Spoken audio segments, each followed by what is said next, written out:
Und nun zum Wetter. Heute werden es frühlingshafte MX5 Grad. Die Regenwahrscheinlichkeit liegt bei unter MX5% und die Sonne scheint mindestens MX5 Stunden. Nichts wie Roadster. Am besten im legendären Mazda MX5. Schon ab 109 € monatlich. Jetzt mehr Infos zum Angebot auf Mazda.de. Mazda. Blog Talk Radio. Hello everyone, this is Chrism, and I'd like to welcome you to another conversation about your Kundalini Awakening experience. And I'd like to welcome you on this day, which is July 3rd in this hemisphere of the world. And I would like to immediately welcome the family in the Kingdom of Kerry, who has been reunited for the first time in some time, and this would be Santara's family in the Kingdom of Kerry, Ireland, and I would like to welcome Helena, visiting from her new home in New Zealand. So welcome, Helena. And I would like to say welcome to Santara. Are you there? Yes, I'm here, Chris, and thank you for the welcome. Helena is actually listening to the show tonight, and it's wonderful that she's here with us. We haven't seen her for nearly 2 years, so thank you for that. That was nice. Well, have your whole family reunited again after 2 years. Quite a reason to celebrate, Maya. Yes, it is. Today I am going to bring a tether of information from our last conversation, which was done in Ireland and Florida on my part, but now I'm back here in California, and that tether of information has to do with health and the Kundalini, and the information I would like Santara to present. But before we get into all of that, I would like to thank everyone for listening. I'd like to thank you who are listening in the archives, you who are listening live. I would like to thank Amelia Santara and her husband John for promoting and creating this vector of information to be given into the populations of the world. I would like to thank Eileen Laurel for the many of the gifts that she contributes to this, and many of the private students that I have who are exploring and engaging their Kundalini Awakening experience.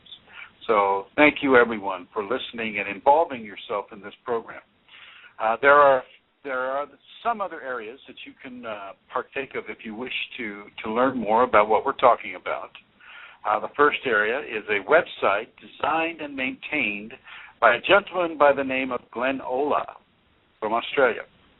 And that is Kundalini Awakening Systems, the numeral 1.com. So Kundalini Awakening Systems 1.com. And then there, by the same name, there is a Yahoo Groups community, Kundalini Awakening Systems 1 at yahoogroups.com.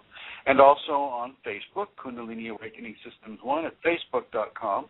Also on Facebook, we have Kundalini Awakening ! We have a Kundalini Ashram, and we have Kundalini Healing at facebookgroups.com, but also at Kundalini Healing on yahoogroups.com. So those are some other areas to receive this information. And also on YouTube, we have about 263 videos on the YouTube channel.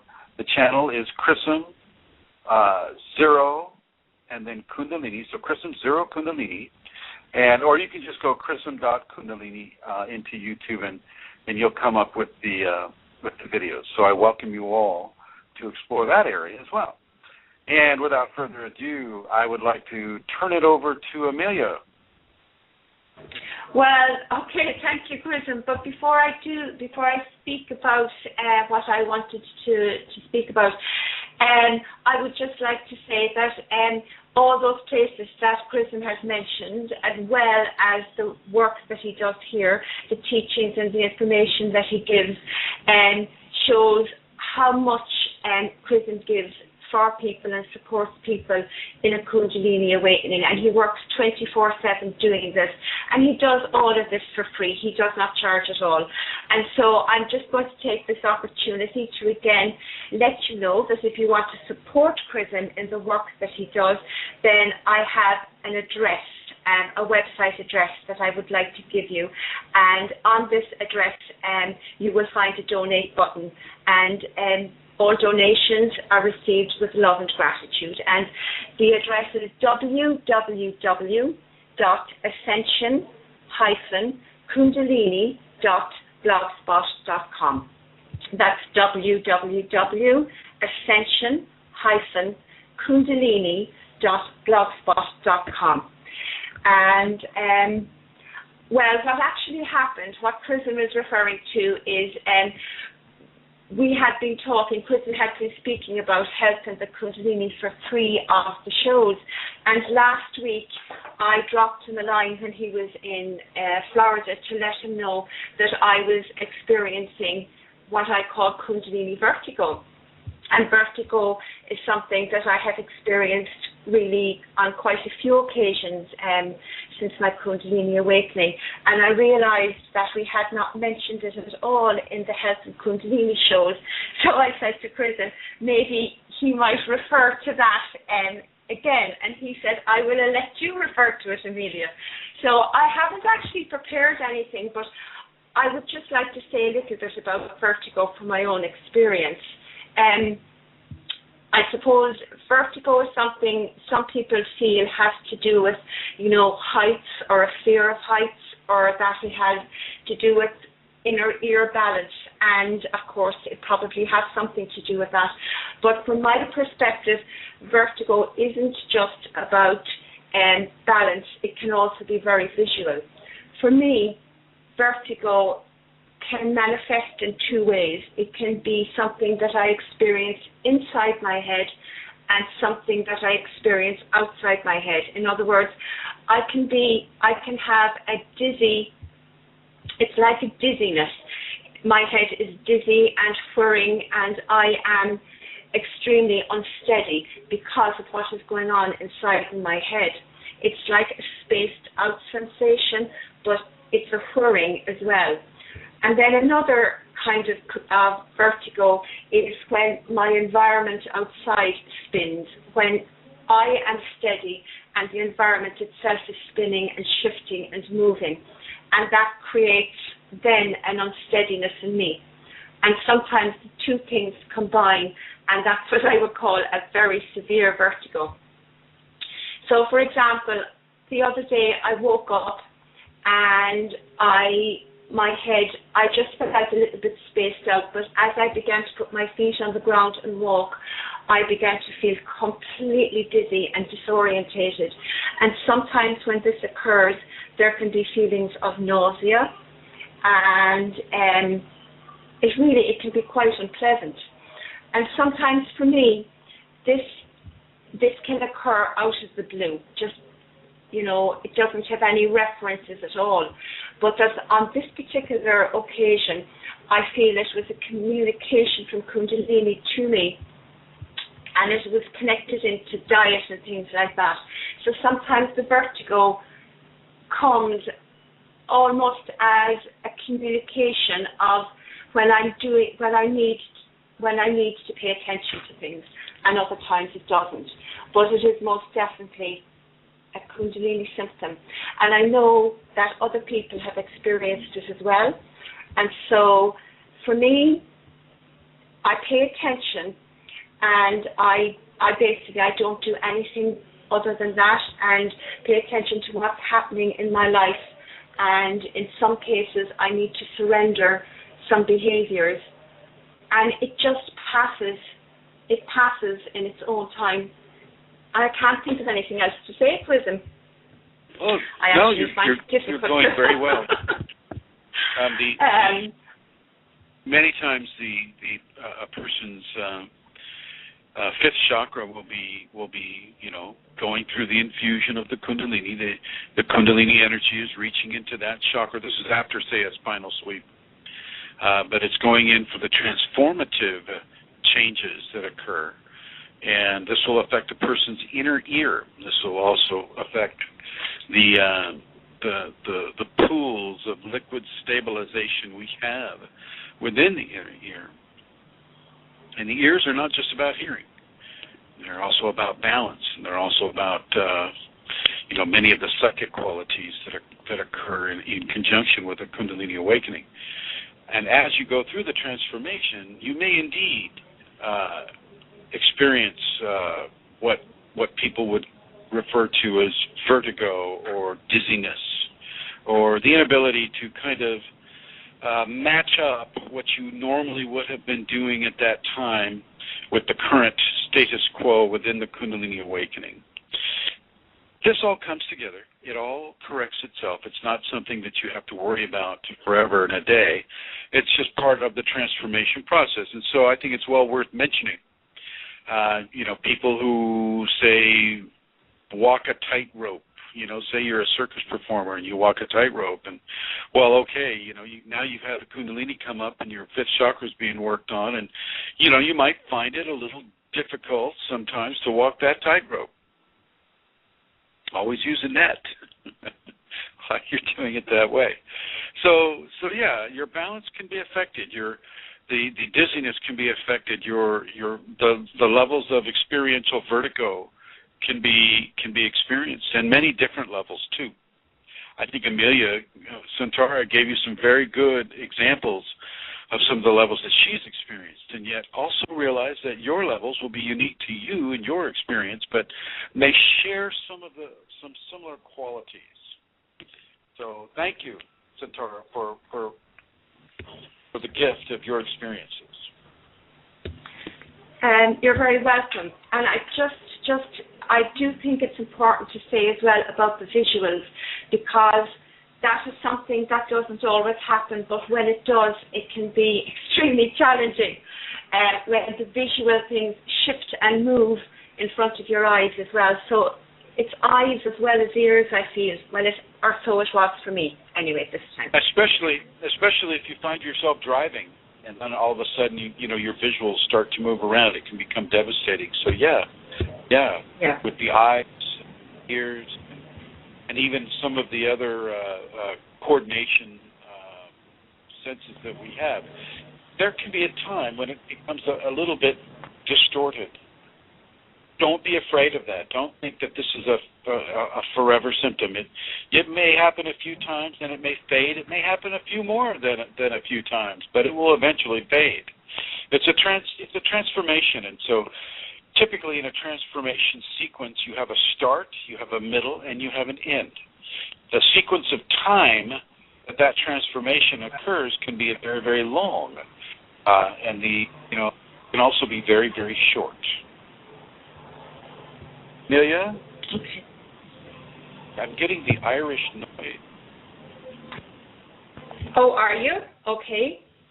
What can I do? I can't do anything. I'm going to put you on hold here. Just a second there. There we go. Okay. All right. Okay, everybody. This is important subjects that Amelia has brought up with regard to visual vertigo and any of the perceptual vertigos that can occur within the Kundalini. Being balanced is only one of them. A visual vertigo experience can be seen as something that is shifting, as Amelia Santara suggested, that is shifting what it is you're seeing just ever so slightly to the point maybe bending it in a certain way. It's very important to know, especially if you're driving, operating heavy machinery, and having the Kundalini. And people who are driving and who are operating heavy machinery are often having the Kundalini. So this is, I'm not just saying this. This is important stuff for you to pay attention to. The other half of this, or the other portion of this show is dedicated to radiance. When a person receives the Kundalini, through the transformation that has occurred by the inception of Kundalini, a level of light is emitted from the Kundalini itself, through the bones, through the flesh, through the blood, and outside of the human being. This radiance is often seen as a opaque goldish glow, or a patina of gold that a person may exhibit who is having the Kundalini.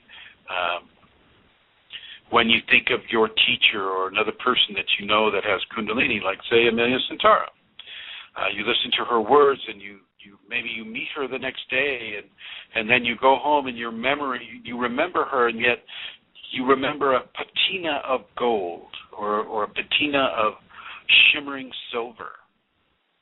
This would be your mind interpreting the Kundalini radiance that Amelia Santara is emitting. This is the same with me. When people think of me after they've met me or after I've sat on their furniture or things like that, they recognize that there is a gold energy that is left on that furniture or about me as they see me. And this is natural to the Kundalini.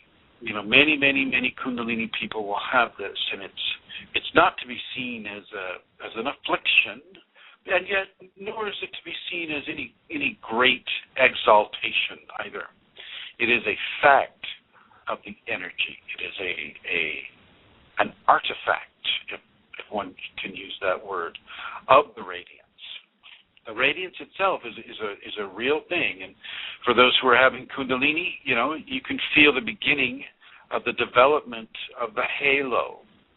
The halo, which is the corona of extreme energies that go from the neck and over the head. These are the beginnings of the radiance phenomena, and they will flow throughout the entire energetic field of the individual, and this is where people who don't have the Kundalini may begin to sense its presence, the presence of the radiance field. Now, the energetic footprint of a Kundalini person can be quite large.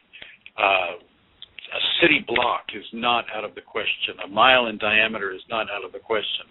It just depends on the person, the level of surrender they have, the karmic disposition they have with regards to having the Kundalini at that time in their life, doing what they do.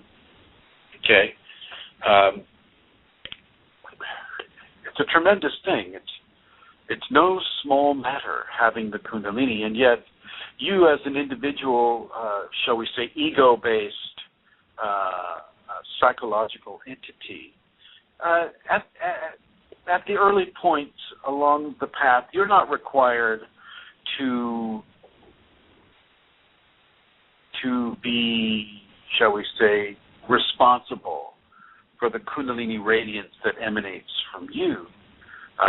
And I say that because in the context of the radiance, people who walk through the radiance partake of a special energetic field that will influence their thoughts, influence their actions, influence their health, influence their feelings, and therefore influence their lives in many, many different ways, far away from the physical location of the Kundalini awakened person.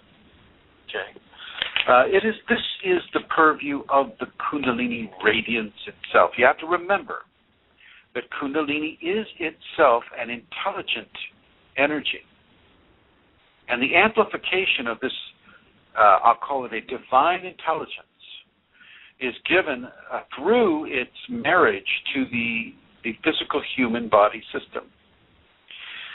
So even though you may not realize that you're having this really great effect on Mary Jo Lewis, 3/4 of a mile away from you, the Kundalini knows. Matter of fact, the Kundalini knows exactly what Mary Jo Lewis needs to experience, and it's giving it to her. Your responsibility is to be able to control your thoughts and the emotions that you put behind your thoughts. Control the way you think and what your inner dialogue is saying. Because as your radiance flows out from within from within you to outside of you, so do some of the particles and potentials of your thoughts and emotions travel with it. And because people are walking through that radiance field, if they happen to have a matching energetic issue of, say, anger at somebody cutting them off on the road, or, road rage plays a big deal in our society these days. Not so much, everywhere, but here in the States it does, and I know it does in Russia, and pretty much everywhere except perhaps Ireland. Road rage can occur, and so it's very important to begin to control the way you think, how you feel about people that are, say, challenging to you. You do this as part of your own personal maintenance within the Kundalini anyway. These are part of the safety protocols: forgiveness, tolerance, patience, compassion, love, selfless service. All of these qualities are part of the individual maintenance of the person having Kundalini anyway. But with regard to the radiance, as much as you can, adopt a pattern of forgiveness and love. And I don't mean sticky, sugary, syrupy, sweet love. That can get old, believe me, really fast. I'm talking about love of seeing will used correctly. So, choices made that are based in love, that show that a person is responsible and caring and helpful, and at the same time allowing other people the freedom of choices that they need to have and to make. Love is not always about romance. The radiance of love is often about courage, bravery. It's often about sacrifice. It's often about nurturance. All of those things, all wrapped up. And these are just the tip of the iceberg of what the radiance of love involves. And so really understand this, that as you are within, so is it done without or outside of you. As within, so without, as without, so within. And to continue that equation, as above, so below, as below, so above. I'm going to bring Centaura back on here. Hello, Centaura. Hello. Is the noise gone? Hey. Yep, the noise is gone. Thank you. Thank you very much. So I understand that Ireland doesn't have road rage like sharks. It doesn't have sharks. No, I totally hold. We do not have sharks, but we do have road rage, unfortunately. Oh, I'm sorry to hear that. Yeah. No, we are not unique in that way, unfortunately. Well, yeah. I wanted to ask you if you could keep an eye on the chat room there, and if anybody has a question that they want to ask, that they can feel free to either ask it there, or everybody, you can call 347-934-0026. For any question you have about your Kundalini, you can call 347-934-0026. You can call it here in the United States, or you can call it from another country. You might want to add a 01 in front of the 347. So I would appreciate, Centaura, if you would be able to monitor that, because mine's not coming up. I'm not getting the chat. You're not seeing it. Okay, I will do that, of course, yeah. So as we continue our conversation about Kundalini Radiance, I want everybody to understand that this is a tactile thing. People feel it. Not only do people feel it, but animals and insects and fish feel it. They feel it and they will respond to it. And they will typically respond to it in a positive way, or in a way that is positive for their species. So, for instance, you may not recognize that a positive symptom for a shall we say a wasp is to wave its abdomen up and down. You may not understand that, but that would be one of the positive symptoms for a wasp to express positivity to radiance. Another thing is that I'll just continue with the wasp. The wasp is a lot smarter than we give it credit for, and it will read what we need to see as positivity, and it will often mimic what it is we need to see, we as human beings need to see as a positivity, and will adopt that expression. Other animals, like birds, will land on you, butterflies will land on you, bees will land on you. Don't kill any of them. They're not landing on you because they're attacking. They're landing on you because of the Kundalini Radiance. Remember always to practice ahimsa, A-H. A as in apple, H as in Helena, I as in iPod, M as in Mary, S as in Sam, and A as in Amelia. Practice ahimsa. Do no harm. Do not kill. Okay. And even when that, when a wild creature lands upon you, I've had snakes crawl up onto my shoes, and birds land on the hands, and bugs and butterflies, and you name it. They all want to come close because they all feel the creative matrix of divinity that comes with Kundalini divine radiance. This is the power of the divine, which is why you as an individual, you may have various levels of feeling it at all as it's emanating from you, because it's not for you to feel so much. It is an effect. It is, so let's see.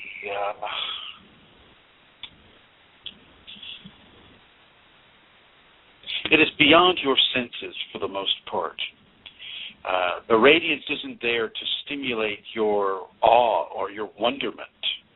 It is there to affect a divine agenda through your Kundalini here upon this world. So that is what it does. As you stand in the grocery line, as you stand next to a person at the hospital, as you sit in your car, as you do any of the things that you do in your daily doings of life, so will this radiance emanate from you and do its work upon other people. And I must say that it's typically a very, very, very positive level of work that is being done. Let me give you a difficult situation. A man has kidnapped a young woman and is torturing her and having his way with her. And he himself is being tortured by entities that are causing him to lose himself in levels of violence and rage and self-hatred, which is often quite necessary before a person can even do those types of activities.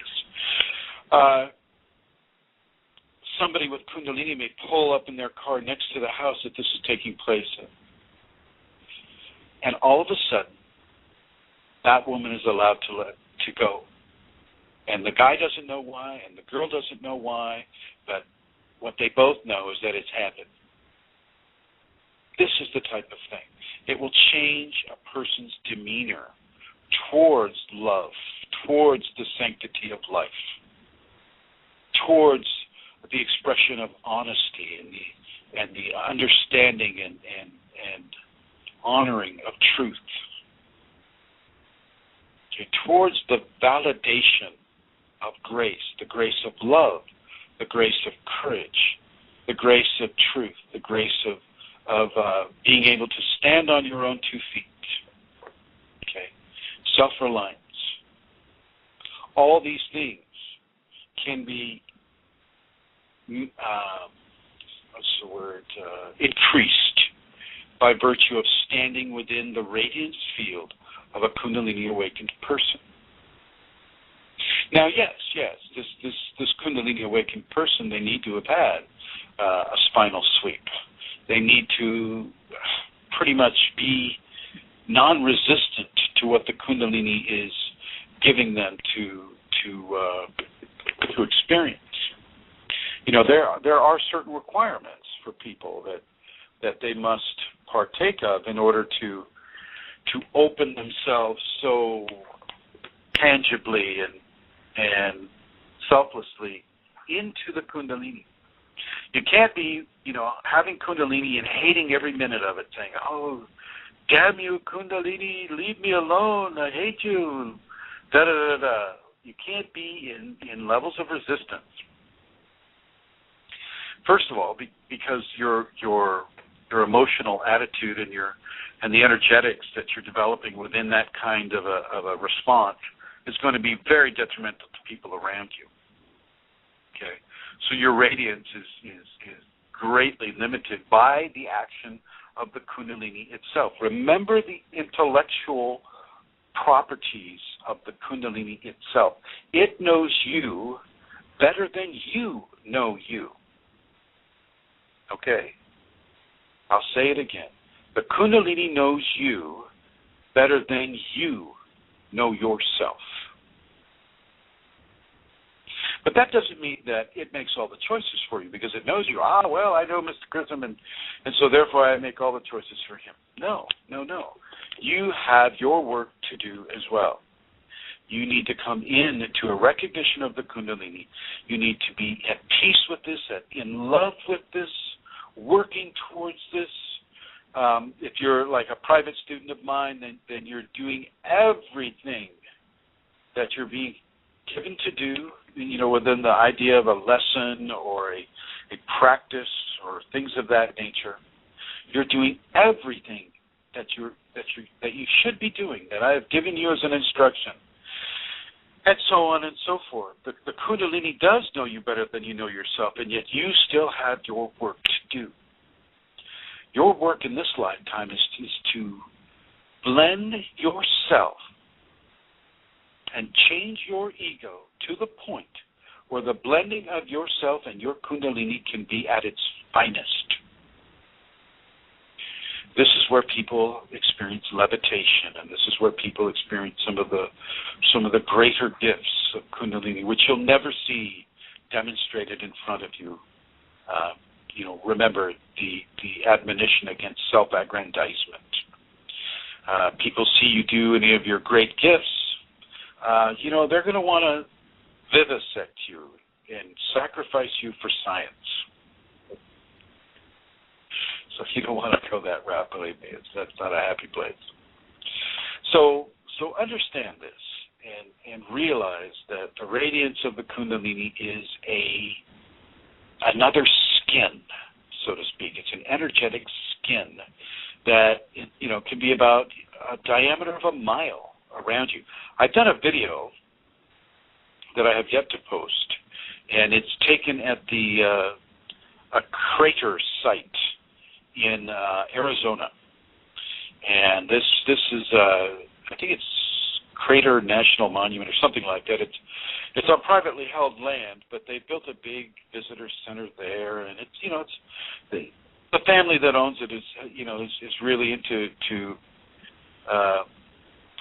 teaching people about what science considers the origins of asteroids to be and whatnot. This was a meteor that had a sizable diameter in it. According to some databases, it slammed into the world a little over 50,000 years ago. Anyway, it left this beautiful, beautiful, deep crater in the middle of the Arizona desert, and it's there. You can see it. It's right off of I-40, about maybe 20 miles to the east of Tucson. No, I'm sorry, Flagstaff. About 20 miles to the east of Flagstaff on Highway 40. You'll see it, lots of signs out there, see the crater, that type of thing. And it's very, very informative. And the reason why I bring it up here right now is when you see that crater, you see a Kundalini radiance pattern. That's what I'm given with regards to, I've always had a hard time, a city block, I say, mile in a circumference, da-da-da-da. But when you see it exemplified so nicely as that crater has done, then you understand more. And let that accentuate your understanding of how important it is to control your emotions. And what I mean by that, it's just like, so I can't ever be unhappy, Kristen. I can't ever be angry. I can't ever be this or that because it's going to make other people feel that way. No, I'm not saying that totally. I am saying that you need to get your ego angers under control, your desire for revenge, and coupled with that, your desire or the temptation to hold a grudge against a person that has harmed you, and especially against a person who has harmed you for no reason. They just wanted to harm someone that day, and you happened to be available. I'm going to suggest that you do not hold a grudge and you do not look for revenge against that person, that you walk in forgiveness. You forgive that person, and therefore, thereby relieving yourself of any kind of energetic attachment to that individual. That's what I'm talking about. I'm talking about you not going into levels of, I have Kundalini, so I'm so smart. I'm so intelligent. Nobody can hold a candle to me. My gosh, I am just the most brilliant person in the world, and so on and so forth. So you control that kind of ego self-aggrandizement. You control wanting to control the choices of other people. Okay, a lot of us are control freaks, and so we always know the best way, and so therefore our way is the best way, and any other way should be the highway. And so, we need to control. Then we get bitter if people don't follow what it is we advise them to do. So, you need to control that. These are the issues that come upon a person. And these come upon a person in amplified ways at times. Not all the time, but sometimes they do. They come, and your sense of outrage can be extreme. Your sense of personal validation can be extreme. Okay, so be very, very aware. It's mostly the ego rationales and the ego-based equations of emotional response that I'm talking about when it comes to controlling the way you think. Most of us aren't always, right mind. Wait a minute, let me back up on that. Lots of us are not always in a depressive state of mind. I have to say, though, that before my Kundalini came up, I was pretty continuously depressed.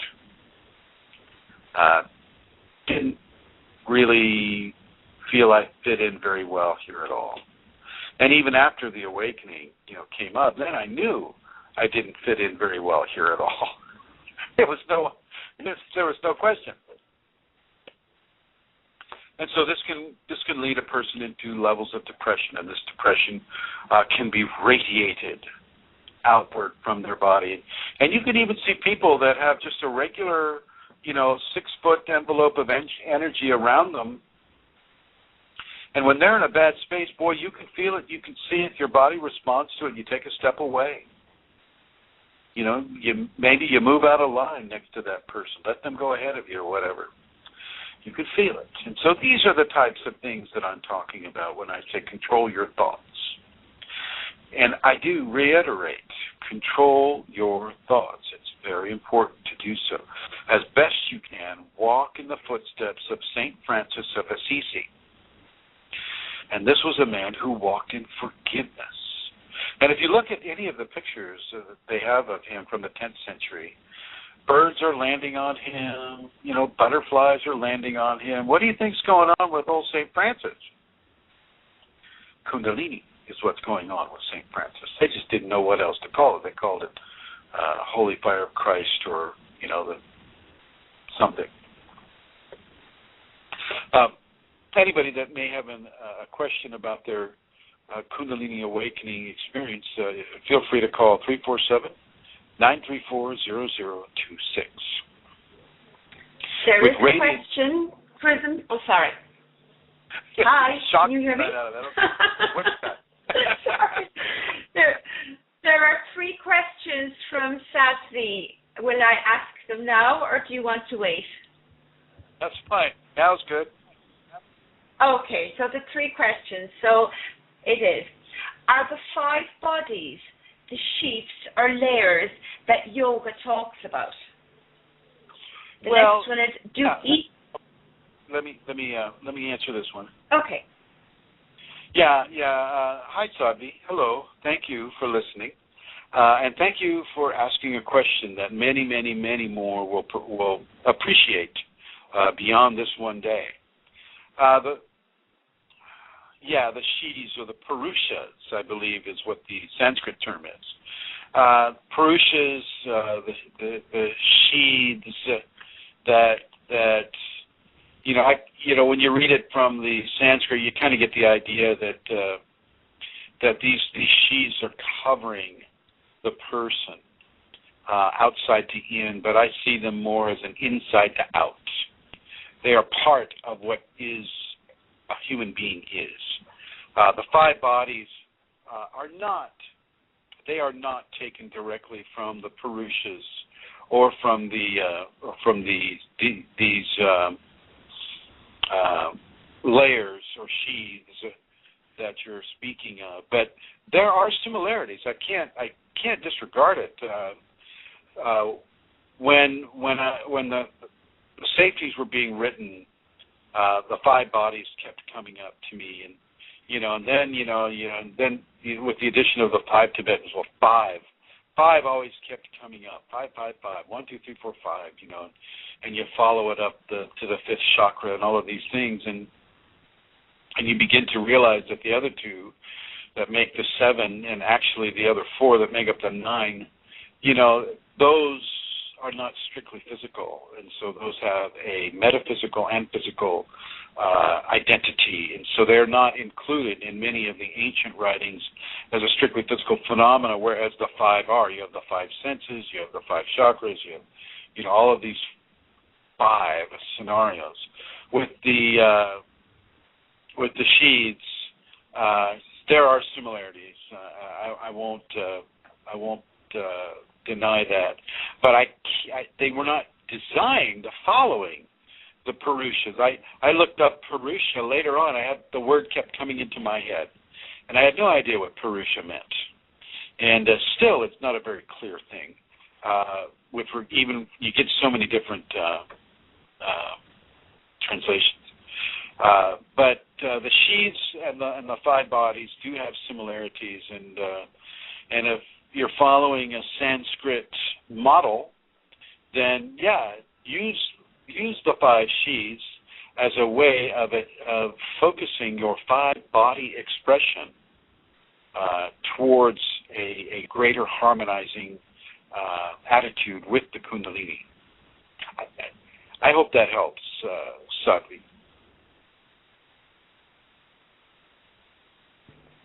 Okay, so the next question is, do each of the 5 bodies we do in our Kriya represent one of these bodies? Do each of the 5 bodies we do in our Kriya represent one of these bodies? Do each of the 5 bodies we do Kriya, that doesn't seem to make a lot of sense to me, but let me just... There are Kriyas for each of the 5 bodies. When you have a physical Kriya, you won't necessarily have an emotional Kriya at the same time. You may have that emotional Kriya later on, maybe a few months down the road. Maybe the equation for your particular Kundalini expression allows you to have the physical Kriya first, and then the emotional Kriya second. and then the mental Kriya third, and then the egotistical Kriya fourth, right? So they are not always happening together, and yet they do also happen together and in combinations. So you'll have a physical Kriya, and then you'll have a mental Kriya that has been stimulated by that physical Kriya, which has been received with grace through your Kundalini, and then just to put some sugar on top of that, they'll sprinkle in an emotional Kriya on that mental Kriya. So yeah, absolutely. Many permutations happen with regards to the gifting of Kriyas. Kriyas are, just for people who don't know what that term means, Kriyas are the physiological response, or the emotional response, the mental response, the psychological response, or the spiritual response of Kundalini energetic stimulation. As the Kundalini infuses the body, starts to change the body often responds with automatic movements. These automatic movements are called Kriyas in the Sanskrit terminologies. These spontaneous movements or automatic movements are carried over into spontaneous emotions of love and of joy and sometimes of anger and fear. Whatever it is, the Kundalini, who knows you better than you know yourself, feels that you need to express at that time. So when you have a Kriya, you can have spontaneous harmonic Kriyas at the same time, or just the singular Kriya. And it'll be up to the individual to determine what is occurring. Am I getting a three-part harmonic Kriya? I'm getting a physical Kriya, a mental Kriya, and an emotional Kriya at the same time? Or is it just a physical Kriya and an emotional Kriya? It's a two-part harmony. So they can respond singularly or in numbers or in groups. Depends on what is needed for that individual. Is there another question? Thank you, Chris. Yeah, and the final one was, when we have our Kundalini sweep, is the 5 bodies all included in this sweep? When we're having a Kundalini sleep? Sweep. When we have our Kundalini sweep. a spinal sweep, right? I think so, yeah. Is the 5 bodies all included in this sweep? Yes. Absolutely. A spinal sweep is typically all-inclusive of all 5 bodies, yes. And the back will arch, the eyes will go up and in, the mind will be stimulated, the sensory functions will be acute. You pretty much get it across the board as all chakras open up and receive the strong flow of Kundalini up the spine and out the top of the head. Absolutely. What typically happens, though, is you don't get an individuated experience. You have an ultimate experience, an experience of it's getting into areas that words, I have to choose my words carefully because these are divine areas, hard to describe. Nirvana comes to mind. Some of the Sanskrit words. You have a unity experience. You are unified with God. You are unified with all creation. You are unified with Goddess. You are unified with everything. Everything. And it's all good. It's all good. It is all goodness. Just humans acting out their karma, the karma that they've made in other times and the karma they're making right now. in a beautiful symphony of spiritual evolution. And yes, there are some very difficult areas there, but when you're having the spinal sweep, it's like an overview of the entire evolutionary schematic for the entire species. And so you're not cherry picking. You're seeing the whole thing. And that whole schematic is a schematic of love and of joy and of spiritual evolution towards the divine that we human beings are continuously in the process of making. So that's the best I can answer that one. Okay, thank you, Chris. And there are no other questions in the chat room at this time anyway. If there are, I'll interrupt you again. Thank you. Thank you very much. And thank you, Sadhvi, for asking such excellent questions. So as we begin to control our ego-based, shall we say, our primal thoughts, Kundalini will harness our positivity, our steadfastness, our discipline, our compassion, our knowingness, and it will broadcast those qualities within itself as a filament of energy within the much greater spectrum of filament energy that is within the Kundalini, and it broadcasts itself and ourself into the environment at about a mile radius. And that's side to side and up and down, too. Don't forget that. Side to side, up and down, a great sphere of radiance. So when I post that video, you'll kind of get an idea of what we're talking about. Very, very powerful things. Very, very powerful things, which is why not everybody gets to have this in the world.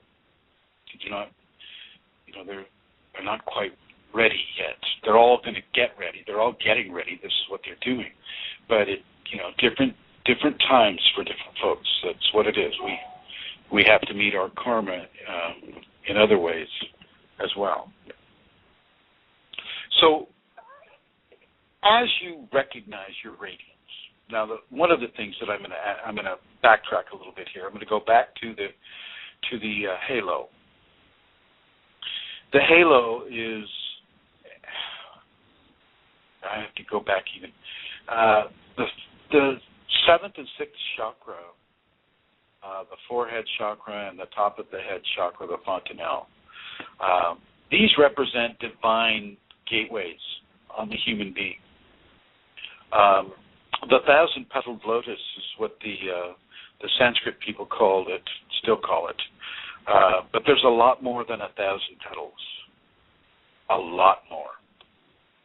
And these micro chakras radiate divine currents of energy. And they do this not only through, say, an inside to outside formula, but they also do it through the sixth chakra, which is really hard to explain. That the sixth chakra is kind of like a universe of its own.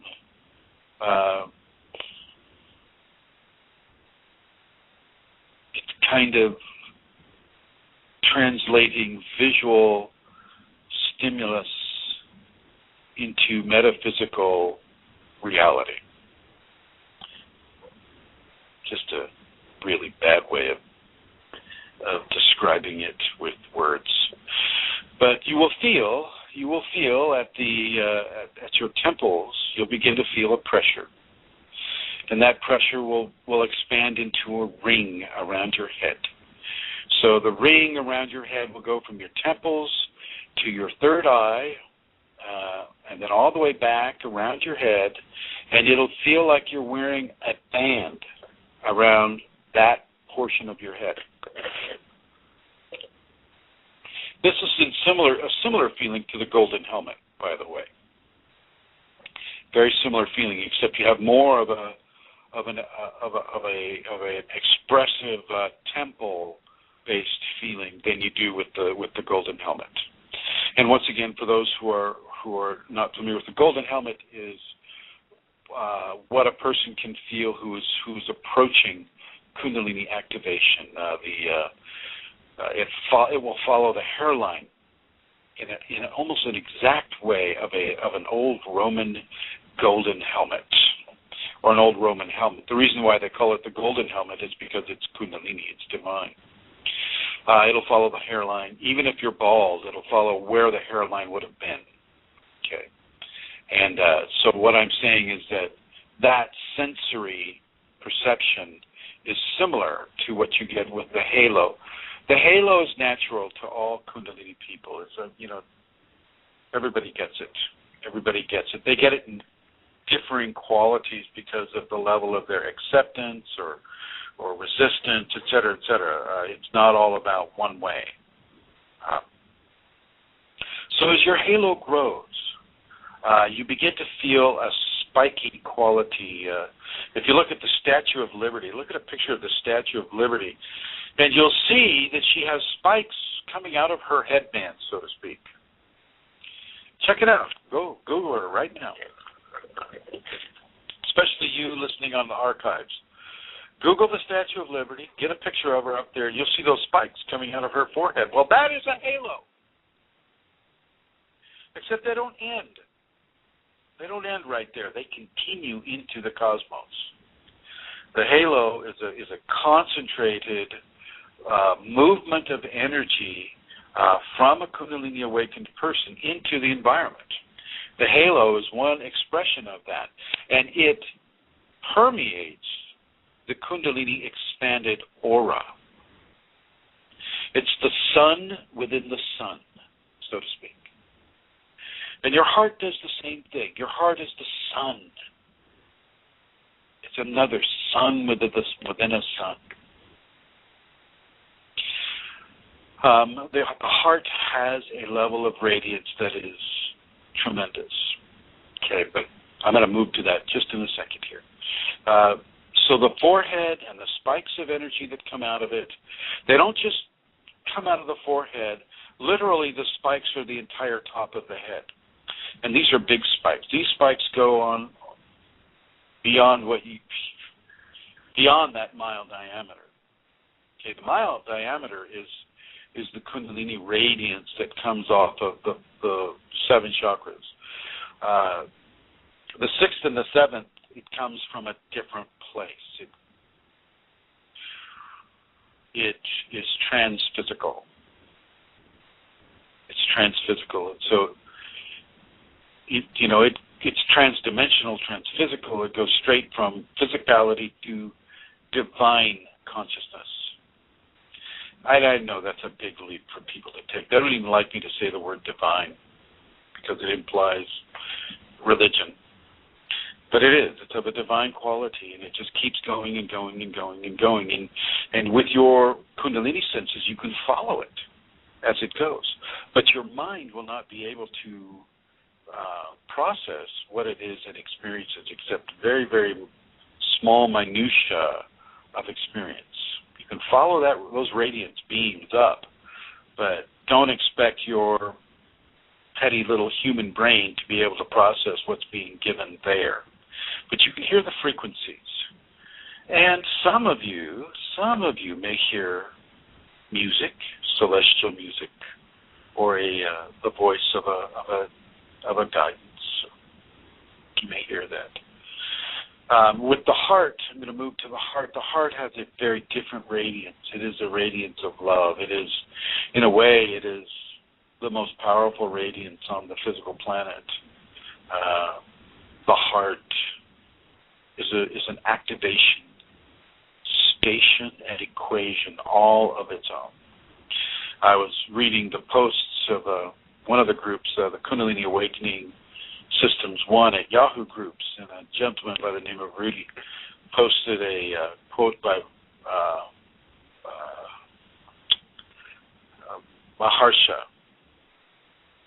And Maharsha teaches that in his experience, or actually he's quoting the Upanishads, these mystical, spiritual writings of the Sanskrit people, that the heart is really where everything takes place. That, everything emanates from the heart, and, he quotes different writings to support that theory, and I won't disagree with them. Well, actually, I do have to kind of disagree with them, because I felt it come from the base of the spine and go up to the heart, and then from the heart go up through the throat, through the forehead, into the top of the head. So I know that there are other dynamics that maybe aren't being addressed within the quotation. But I like the quotation because I like the importance that he places upon the heart chakra. And there are actual heart activations of the Kundalini that can take place. You feel the love to such a degree that it explodes out of your chest. Now, don't think that you're going to see, your body is going to explode. You're going to see, pieces of yourself fly across the room. I'm not talking about that kind of an explosion. I'm talking about a very, very, very strong feeling of love and blessings and grace and beauty and joy, a jubilance of all those qualities magnified 1,000 times or more. That's coming out of the heart chakra. This is a real deal. I've had this. This is an amazing thing, and other people have had it too. But it is not the only way. It is not the only combination of events that can occur. However, the heart has its own level of Kundalini radiance, and this radiance is what is often called upon when we are given to heal or to pray for the healing of another person. A dear friend of mine just passed. Her name is Brenda Jones. Lovely, lovely, stupendously wonderful woman. It was very helpful to me in the early parts of my life, and a good friend of my dear mother. And so, of course, I was speaking from the heart to her as she passed. And I was going to her from the heart and visiting her from the heart as she lay in her transitions position, thousands and thousands and thousands of miles away. See, radiance travels. You can travel a beam of radiance, and all it takes is really, you have to have the radiance first of all, then you have the intention and the prayer and the meditation, and you can go, you can follow it. Part of the whole, what's that term, bilocation type of scenario. You can go, you can follow it. Love is a very, very strong radiance, and you'll see that the plants respond very well to a person who is radiating a lot of love. And once again, the animals, the plants, people, babies, small kids, older people, you don't even have to speak the same language, and they know that you're a loving person. Okay, so the love of a Kundalini radiancing person from the heart is very strong. I've mentioned in other conversations that I'll get pulled off of a freeway by the heart. The Kundalini takes me by the heart radiance and pulls me there, pulls me to the hospital. And there, and I go. I don't resist. I go. And I get there, and I am led to go exactly where I need to go, which is, usually where one family member or someone who needs that blessing to be given is sitting or suffering or doing whatever. Okay. So the heart radiance is a huge radiance, a beautiful radiance. Lots of the performers, when you see them, and you'll say it, you'll hear people, the phrase, it says, oh, speak from the heart or sing from the heart. That's what they're talking about. Let that heart radiance accentuate what it is you're saying. Now, there are some differences between the heart radiance and the unity radiance of the seventh chakra or the crown chakra. But the The unifying radiance of the crown also includes the heart, whereas the heart may not include the crown. Okay. Kundalini determines how this is to be measured out. And that can be sometimes a hard thing for people to understand, is they have this really smart, amazing energy in them controlling how the energies are doled out and received and given. And I just want you to maybe see it as an angel. If it's easier for you to envision an angel sitting on your shoulder, telling you, yes, you have Kundalini now, you've done very well, nice going, here's the work. Here's what we got to do now. Okay. That's fine. I'm all good for that. I'm not so much great for entities. For those of you who know that, I don't appreciate the levels of interference that entities cause in a person's Kundalini awakening experience, except to isolate an individual's own power, strength, and personal validation. So I don't want you to create an entity or invite an entity in and say, I am the Archangel Aloysius, and I am here to control you now that you have the Kundalini. You can just walk away from that one. Okay, and they're out there, believe me. They call themselves Archangel Michael, Uriel, Galadriel, Frodo. I mean, they'll call themselves anything that they think will get your interest. Okay, so you just ignore all of those. Definitely ignore them all. And with the radiance, you don't get to hurt, but you do get to help. And that is not a decision that you will always be able to make. That is a decision that the Kundalini itself will make.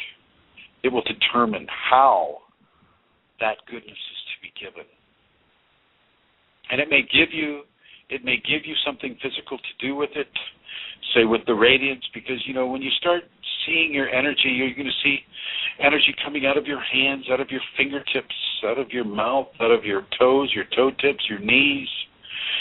The chakras that you can see, you'll see the energies coming out of there. You'll see the hairs on your body are like little mini grasses. I'll just use the grass, because if I say serpent, it just freaks people out. So little tender, beautiful, lovely, sparkly blades of grass. And waving around, you'll see the energy emitting off of that. And that is your radiance. That's sparkle. Some people are mentioning on some of the communities about the glistening. The glistening is not the radiance. The glistening is your sixth chakra viewing of life as it is, bringing into context ultra frequencies of energy. So frequencies that only accompany Kundalini will begin to assert themselves into your sensorial visual input. And that input will begin, you'll see a frosting of light over everything. And everything is individuated. You have this individuated unity of everything, every leaf, every vein in a leaf, every cell in a leaf. You know it and you feel it and you see it, and it's embossed with this frosting of light, of scintillating, sparkling sometimes light. And this is another aspect of the Kundalini. Another aspect of the Kundalini. I would like to invite anybody that has a question to call in at 347-934-0026. Amelia, are there any other questions? No other questions at this time. We have a lot of listeners in the chat room, though. So hello to everybody there. And if they have any questions, I will pass those on to you if they type them in. Well, thank you. And I would love to be able to see you guys and gals there. And I apologize, it's not coming through on the iPad for whatever reason. It's in that constant loading mode. But thank you for joining me on this day. And the TBA, I asked Amelia to put this as a to-be-announced show because I wasn't sure until the last minute what the Kundalini in me wanted to talk about. Various things were being run around with another show on just the health or another show on something different. And so, it was, plus I've been doing a lot of traveling. As some of you know, I spent the last 2 weeks with Eileen Lauro, moving her from California to Florida. And I just arrived back in California yesterday. And so I didn't get a real clear fix on what was to be the topic, and so I apologize if the TBA, threw anybody off. Oh, radiance can flow upon the visual system. Not what I was just talking about with the glistening. That's completely different. With the glistening, you're seeing greater levels of energetic frequency. It's a simple seeing. It's greater levels of visual input. With the radiance, you're embossing or infusing your radiance with a thought or an emotion or something of that nature. So you can flow an intention upon the Kundalini radiance with its permission, of course, or it won't work. It won't stop you. It just won't work. You can flow that radiance to another person. So this is how you do a long-distance healing, is you see the person and you flow that love to them. You flow that wholeness and that health to them. You flow that love and the grace to them if they're transitioning like Brenda Jones was doing. And she did pass, and she passed wonderfully. Such a beautiful, wonderful person. And her passing was a reflection and is a reflection of the person that she has been. And so you can do that long-distance healing. It is not impossible because there's nothing that the flow of energy cannot get to. If you can see it, the radiance will go to it. If you cannot see it, the radiance may go to it anyway. Okay. When I give Shaktipat on the equinox and the solstice, I invite everybody. There's an autumnal equinox Shaktipat being prepared for 2013. This will take place September 21st, 2013. This is the equinox, and to sign up for that Shaktipat, you go to the Kundalini Awakening Systems 1 at Yahoo Groups or Chrism Kundalini Shaktipat on Facebook. And you go there and you join the group, number one, and then you make a declaration that you want to receive the Shaktipat and that you give permission for the scatter field and all of that. And then you place your picture. Well, you see, I don't need a picture. Although I do ask you, I require people to put a picture up because they need to be able to give something of themselves as well. All I really need is a name. That's it. I can read a name on a piece of paper.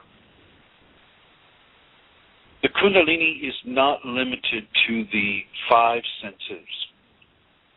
It's not. Okay, it does its own thing. It has its own levels of senses. Anywhere from 1 to 1,000, the Kundalini has many vectors of expression and experience upon the physical world through the Kundalini awakened individual. You can understand, why so many people want to have Kundalini. And you can also understand why it often comes to people that don't want to have anything to do with it. You can see that those are the people that won't abuse or try to abuse those powers. The people who come with this with amazing levels of respect and integrity and truth and surrender to the divine will, these are the people that have earned the presence of the direct divine within their life. Jesus comes to people that have the Kundalini. For you Christians out there, Jesus is very well. Jesus had the Kundalini. Jesus appears. He appeared in this house, in the room right next to me over here. I'm staring at Amelia's painting that she gave us here. Right on the other side of that painting, Jesus came to a woman who was not a Christian, who didn't know who he was, and he left without telling her who he was. Okay? This stuff is real. This stuff is not make-believe. It's only make-believe for those who cannot handle the truth of the expanded reality. Now let me go on with the radiance here. Radiance is physical, divine, spiritual. It's part of this world, and yet it's not of this world. And because it's not of this world partially, it does not I'm looking for a word here. It doesn't have to comply with the laws of the physical universe. And it doesn't at all comply with them. It does to the certain extent that it's within the world, within the human being that is having the radiance. So yes, the human being, physical flesh, even with the transformation into the divine, the physical flesh needs to be nurtured, needs to be exercised, needs to do all the different things that the physical flesh needs to do. But the Kundalini itself is timeless, is ageless. It does not conform to the scientific method.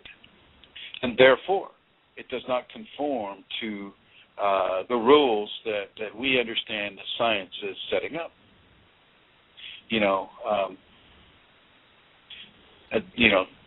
That doesn't sit well with a lot of folks because, they're pretty much ensconced in science, and even on this cell phone I'm talking through is a fabrication of science. Kundalini does not require that at all. When you sit in my chair here at the ashram, you receive the radiance of years and years and years of me doing Kundalini work in this chair. So you receive the radiance, the direct, unadulterated radiance that this chair emits, or any chair that I sit in. Amelia, are you still awake? Yes, I am. Riveted. Have you sat in this chair here, did you? Yes, on more than one occasion. I did a course. And yes, do you want me to speak about that? When you sit in the chair, it has a real effect. It has had a real effect upon me. And I have felt it in different ways. Sometimes, it's just, I've meditated in the chair and it has been just a beautiful meditation. Other times I have felt, my tingling in my body. I have felt the energy actually, the radiance move into my body, move up through my body, move through my spine, move right up through my body, through my head. It has affected me in very many different ways. But there is always a beautiful, beautiful feeling from being in that chair. It's one of love and it's one of peace. And I would recommend for everybody to visit the ashram and sit in that chair.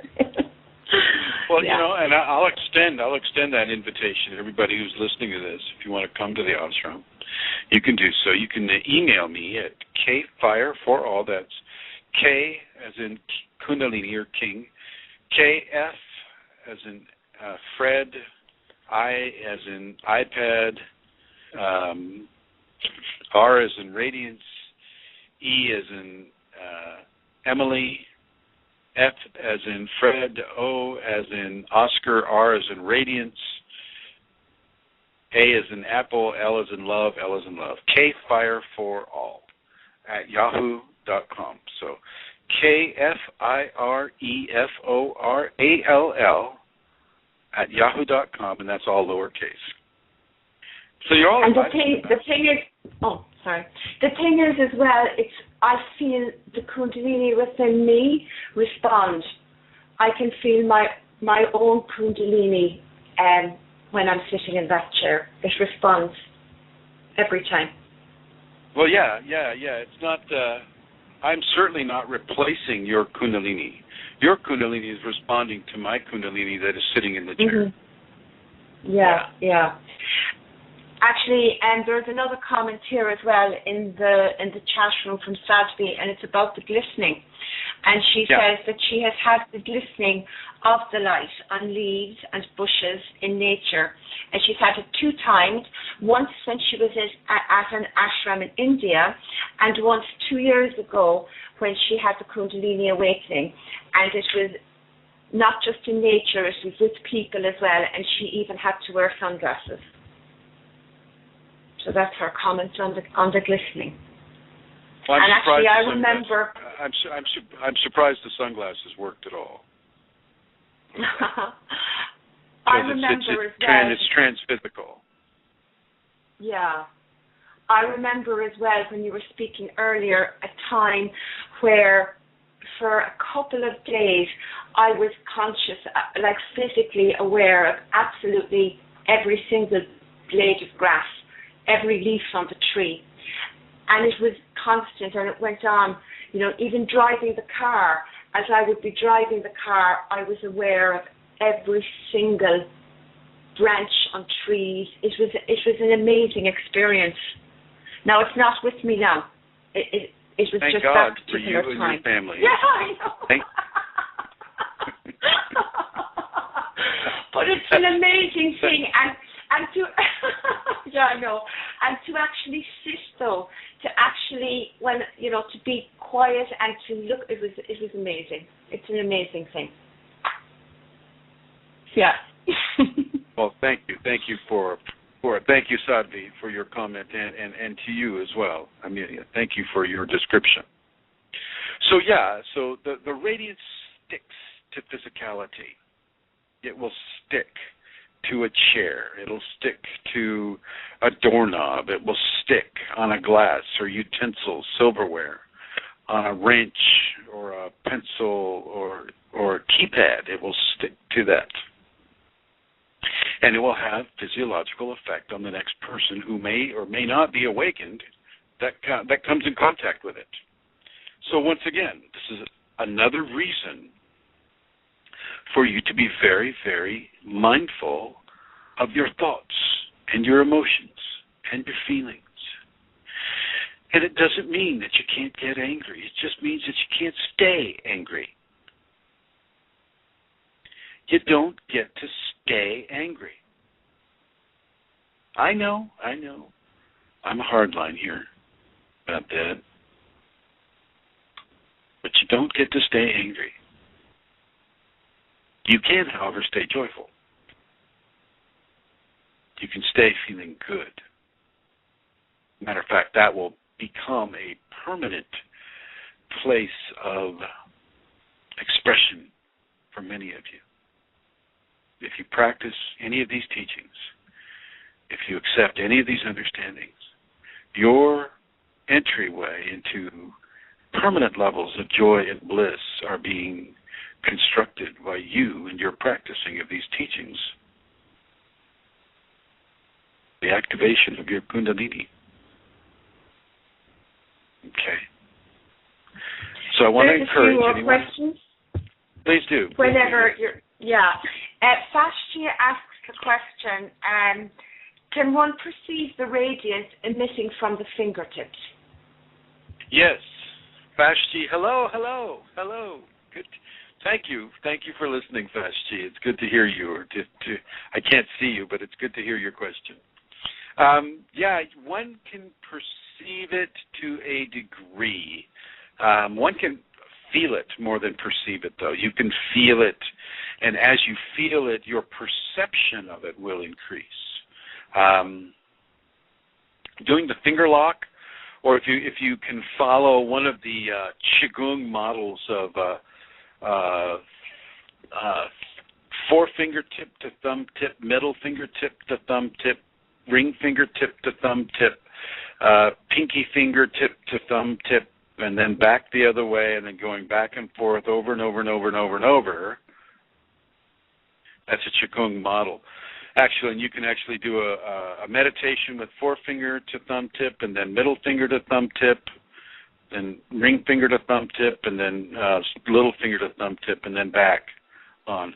This actually works on all of the fingertip chakras, and so I'll recommend this for anybody who really wants to grow the activation and the exploration and tactility of the energies through the fingertips. Another way to do this, and I'll suggest you do this. It's going to be hard for me to explain, though.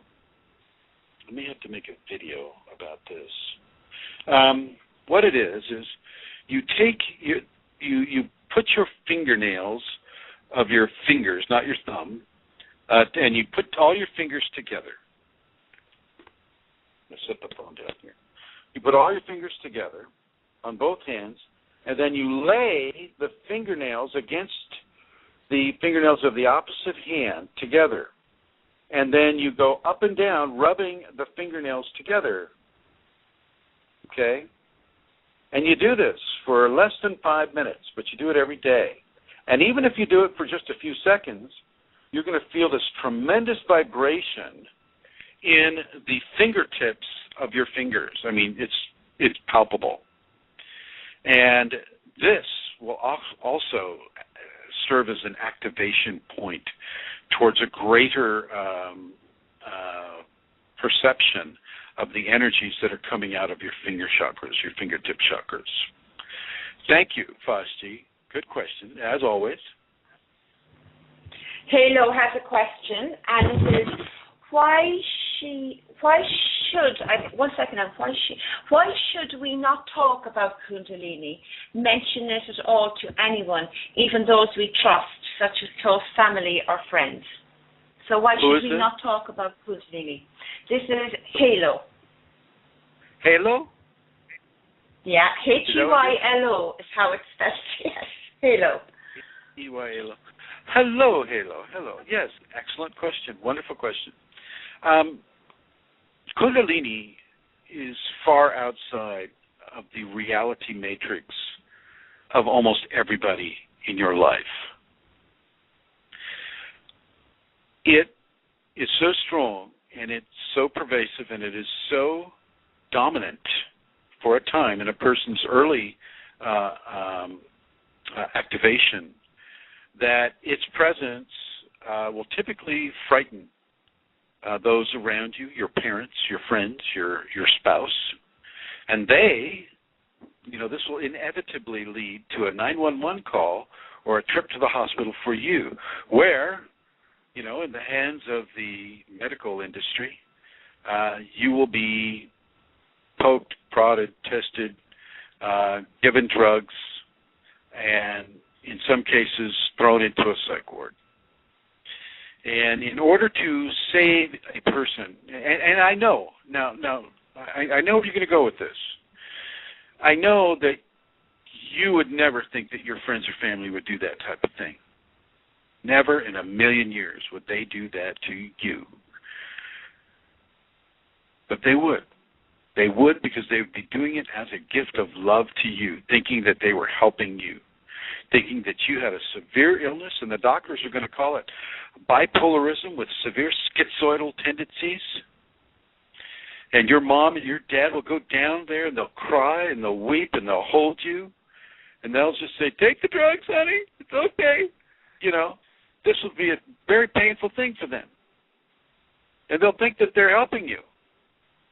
And they're doing as much damage as possibly could be done to a newly awakened individual.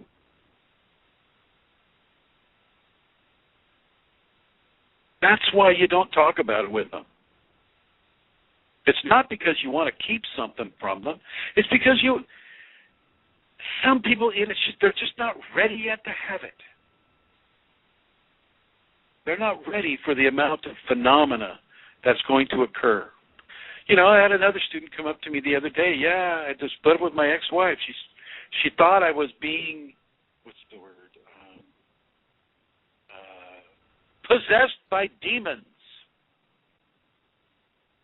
She thought I was being possessed by demons. Now, if he had just been able to keep it to himself, which he didn't know, he didn't have this information at the time, he maybe would still be married to this person.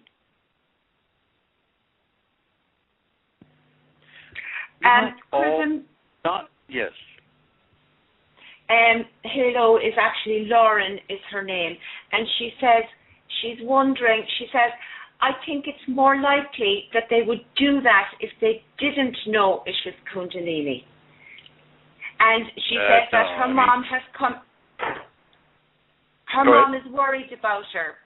So I am trying to get her to be informed on the issue so that she doesn't think I'm in drugs. And she's lucky to have some people close to her who are spiritual. Let's just hang on a second now. Let's go a little further into this, Lauren, and thank you. Nice to meet you, Lauren. If you think that your mom thinks you're on drugs and you're actually not, then I'm going to doubly guide you not to tell her about this.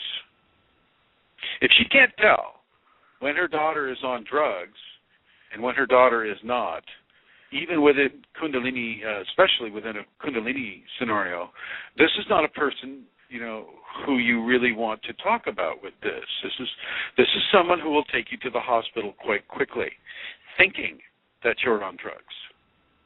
This is not a person that you need to have a kriya in front of that can resemble a seizure. It's a very, very short hop for the unawakened mind to go from kriya to seizure. Oh, she says it's a kriya. Well, whatever the heck that is. It looks like a seizure to me. Call 911.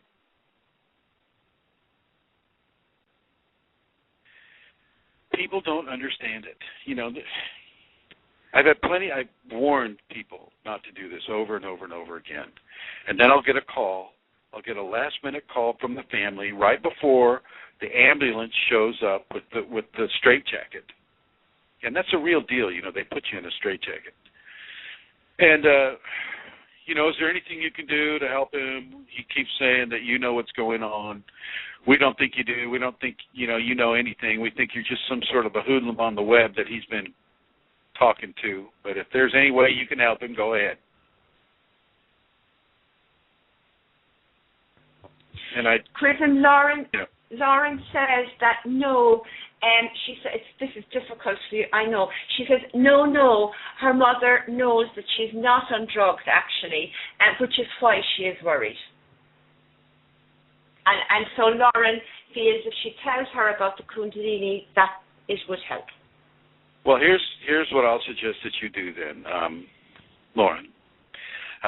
Send your mother to the website, the Kundalini Awakening Systems 1.com website. And on that website, the first thing that I have on that website is an experience of a spinal sweep. That's the very first thing you read. It's on the cover page of that website. You don't have to go anywhere with it. Just scroll down, and you'll see transformation into the divine awareness. I think that's what it is. Is that what it is? Transformation into the divine experience or something like that. Have her read that. And depending upon how she handles that will be a good guide for how she handles what may be occurring for you, Lauren. I will suggest that you keep any information minimal to a degree. Don't go fantastic with her on this. Often people want to go, my fantastic phenomena, and it's just a mild form of self-aggrandizement. And And it actually is a terrible thing to do because it strikes fear in the hearts of those who are hearing it. And so go very, very gentle with her, Lauren. Very gentle with her. I take it you're living with her at home. She says here, Chrism, okay, I will, to what you've been saying. She is happy to sit and watch videos with me and read things while she is visiting. She is still jet-lagged. She's still jet-lagged? Yeah. And then she says she and I were walking our spiritual journey together when I did live with her. So she's obviously not living with her anymore now. Good. That's good. So, yeah, as long as she's not in charge of your health care, Lauren, that's the main thing. I mean, not that you have to be in charge of someone's health care to do a psychological kidnapping of them. But as long as, and if you can be very, very gentle, don't talk to her while she's jet-lagged. Let her get some sleep. Have her go to the YouTube channel that I mentioned earlier in the show. Watch some of those YouTubes, really kind of get an idea about who this Christian person is, number one, because, nobody knows who I am. And that's good. That's the people who need to know are the ones who know. And then take her to that webpage. Let her read the webpage. You can call me. Send me an email from the kfireforall@yahoo.com, and if you want to have a Skype session, we can have a Skype session. I mean, there's many different ways that we can gently bring her into this understanding. Most people that do not have Kundalini cannot understand it because it steps too far outside of their basic understanding of reality. Those who have Kundalini or those who want Kundalini, they're already looking for that step outside their normal reality. But those who are not looking or are not having have no reason. Their five senses is what they got, and this is what they're going to work with. So if you're saying something like bilocation and transformation into a divine reality, oh my gosh, well, okay, honey, sure, I'll read it. So just be calm and loving and gracious with how you handle this information. I do stick to what I say about not telling people, though. More people have gone into the psych ward for telling people than people have gone into the psych ward for not telling people. Okay. So that's basically where I'm going with that. It's important for your Kundalini not to be in the psych ward. Okay, so she says thank you, and she'll watch videos with her, and you have Skyped with Lauren before, 2 times before. So 2 times before, really? Oh, I know who this is. Hi, Lauren. Okay, yeah. So now that's all making sense now. Yeah, but Lauren, you got other things going on too that you're not saying. She's in Germany. Yeah. Yeah. I know. Thank you. Yeah, Lauren, to be honest with the other listeners, you've got other things that are going on that are outside of the Kundalini. Different healthcare concerns, different things that would cause a parent to have levels of concern that are not Kundalini related. So this isn't all about the Kundalini with regards to your mom, right?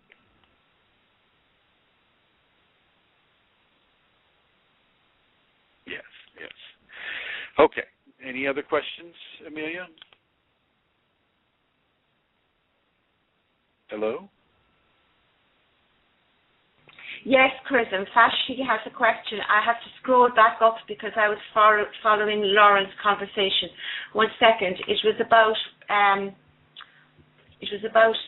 Can other people, 1 second now, he was asking, yes, can others experience the radiance as heat or a rise in temperature? And the reason that he says this is that he recently went in for an annual physical examination, and the doctor and nurse were complaining that the room was feeling hot, whereas Vashti felt perfectly normal, actually cool, since he was actually naked. He was obviously without clothes for the examination. So that's his question. Can other people feel the temperature change? Well, what they feel the radiance, but their mind will process it as heat. Their mind will process it as heat, and as the mind processes a sense, so does the body follow up, and so they'll feel hot. The fact that you're feeling just fine just means that you're the one that's giving out the radiance. They can feel it for sure. Sure. The other thing is when you're sitting next to a Kundalini person in the car, for instance, the windows next to the Kundalini person are always going to fog up. Always. That defroster is just going to have to go on. Doesn't have to go on hot, by the way. It can go on air conditioning, cold, but it's going to be hot. It's going to be hot, and that is also a manifestation of the radiance coming from the Kundalini. So yes, absolutely, Vashti. Absolutely. Other questions? No, that's it. Lauren just says, yes, she trusts you. You know better than her in some instances, and she wants to be upfront with her mother for the reasons that you mentioned there, and she will talk about it with you later, and a big smiley face. So there are no other questions at this time.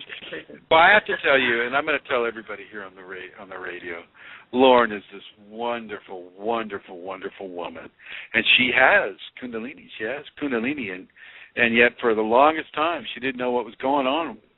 She didn't know what she had, and the MDs are saying, oh, you've got this symptom and this disease, and you got that one over there too, and oh, here, let's give you some drugs. Here we go. Drug.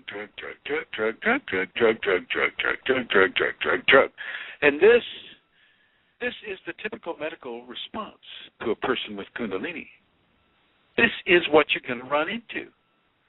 It's going to be, from the heavy drugs to the strongest of tranquilizers, Depakote, and you'll constantly be walking around in a blur for the rest of your life if you let the medical industrial complex into your Kundalini awakening. They don't understand it. Once they do understand it, then they'll still want to give you drugs, but at least it won't be as, at least they'll have some understanding of it.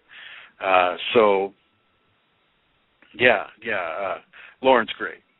She's first class, top notch, all the way. And I have to tell you all that I'm getting a battery signal on my phone, and so I'm going to end this conversation gracefully rather than getting cut off. So I would like to thank Amelia Centara. Thank you for putting this show together. Thank you, John, and another hello to Helena, and may your own divine grace follow you back to New Zealand if that's where you're going. And everybody, Vashti and Lauren and Deva Sadvi and everybody who may be listening, may the love and grace and beauty of the divine Kundalini flow within you, and may you accept that flow without any resistance whatsoever. If you wish to get a hold of me, please do so. If you wish to get a hold of Amelia Centara, please do so. Amelia, can you give them your email address? It's kundalinimatters@gmail.com. kundalinimatters@gmail.com. Amelia, it's been a pleasure talking with you. And you, Chris, and thanks to everybody. Bye. All right, everyone. Good night. Good night. Hallo, hier ist Jürgen Klopp. Man denkt ja immer, die verrücktesten Angebote kommen aus Madrid, Barcelona oder Manchester. Aber das Verrückteste derzeit, das kommt aus Rüsselsheim. Nennt sich Opel Flat. Das Sorglospaket mit 3 Jahren Garantie, 3 Inspektionen, 3 Jahren Mobilservice und bis zu 4.000 € Preisvorteil. Die Opel Flat, jetzt für viele Opel-Modelle.